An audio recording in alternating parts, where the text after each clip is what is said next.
ఎవరిని అడిగినా ఏ సర్వే చూసినా ఏపీలో మళ్ళీ ఫ్యాన్ సునామీ ఖాయమని వెల్లడవుతోంది. ఇప్పుడు ఏకంగా కొంతమంది అయితే సినీ నటులు కూడా మళ్ళీ జగన్ సీఎం అవుతారని అంటున్నారు.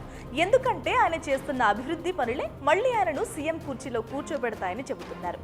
ఎక్కడ వైఎస్ జగన్మోహన్ రెడ్డికి ఆంధ్ర ప్రజలు పట్టం కడతారో అనే భయంతో ప్రతిపక్షాలు ఏకమయ్యాయనే టాక్ కూడా బలంగా వినపడుతోంది.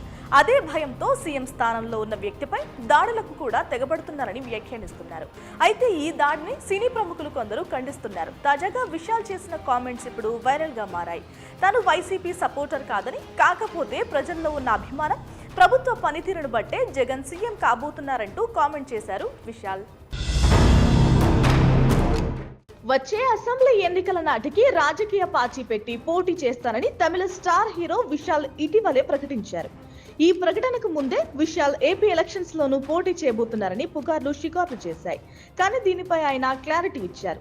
తాను ఇంకా రాజకీయాల్లోకి రావడానికి సమయం ఉందని, ఏపీ పాలిటిక్స్ లోకి మాత్రం రావడం లేదని స్పష్టం చేశారు. తాజాగా ఏపీ సీఎం జగన్ పై జరిగిన రాయి దాడిపై హీరో విశాల్ తనదైన శైలిలో స్పందించారు. ఏపీ సీఎం జగన్మోహన్ రెడ్డిపై ప్రముఖ హీరో విశాల్ ప్రశంసలు కురిపించారు. ఆంధ్రప్రదేశ్ లో మళ్లీ ఆయనే అధికారంలోకి వస్తారంటూ ఆయన చెప్పారు. తాను ఏ పార్టీకి కూడా మద్దతుగా లేనని, కానీ సీఎం జగన్ చేస్తున్న పనులే ఆయన్ని గెలిపిస్తాయంటూ చెప్పుకొచ్చారు విశాల్. ఇక మరో నటుడు రఘుబాబు కూడా జగన్ వల్ల తెలుగు నేలకు తేజస్సు వచ్చిందని అంటున్నారు. జగన్ ప్రభుత్వ పరిపాలన గురించి సింపుల్ గా చెప్పాలంటే ఎక్స్ట్రాడినరీ అంతే. అంతకు మించి చెప్పడానికి మరో మాట నా దగ్గర లేదు అంటూ కుండబద్దలు కొట్టేశారు ఆయన. తాను ప్రస్తుతం రాజకీయాల్లో లేనని, ఏ పార్టీతోనూ ఎటువంటి సంబంధాలు లేవని స్పష్టం చేశారు. ఏ అవసరం కోసమైనా అబద్ధాలు చెప్పాల్సిన అవసరం తనకు లేదంటున్న ఆయన, తన సొంత ఊరిలోని తన ఇంట్లో పనిచేసే పనివారి జీవితాల్లో వచ్చిన మార్పే ప్రస్తుత పాలనకు నిదర్శనమన్నారు. మాది ప్రకాశం జిల్లాలోని రావినూతల గ్రామం. తరచుగా మా ఊరుకు వెళుతూ ఉంటాం.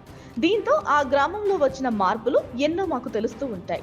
గ్రామ సచివాలయాలు కావచ్చు, వాలంటీర్లు ఇళ్లకు రావడం కావచ్చు, ప్రభుత్వ పథకాలు ప్రతిదీ ఇంటికి తీసుకువచ్చి అందించడం గొప్పగా అనిపిస్తోంది. అక్కడ మా ఇంట్లో పనిచేసే పనివాళ్ల పిల్లలు కూడా ప్రభుత్వ పథకాల ప్రయోజనాల్ని ఉపయోగించుకుని దర్జాగా రాజమండ్రిలోని ఇంజనీరింగ్ కాలేజీలో చదువుకోగలుగుతున్నారు. ఇది మేం ఊహించని మార్పు. మేం వాళ్ళు చేసే పనికి తగ్గ జీతాలు ఇచ్చినా, అడపాదడపా అదనంగా ఆర్థిక సాయం చేసినా కూడా వాళ్ళ జీవితాన్ని సమూలంగా మార్చలేం. ఇప్పుడు అమలవుతున్న ప్రభుత్వ పథకాల వల్ల వాళ్ళ జీవితాలు మారిపోతున్నాయి. పిల్లలు బాగా చదువుకోగలగడం వల్ల ఎన్నడూ చూడనంత ఆత్మవిశ్వాసం వారిలో కనిపిస్తుంది. ఇది మాకు చాలా ఆనందాన్ని ఇస్తోందన్నారు రఘుబాబు. ఈ పథకాలు ఇలాగే కొనసాగాలని, ఈ పాలన పేదలకు మరింత కాలం మేలు కలుగచేయాలని కోరుకుంటున్నారన్నారు. సో ఇదంతా వైసీపీ ప్రభుత్వ పనితీరుకు నిదర్శనమే. ఇంతకీ మీరేమంటారు?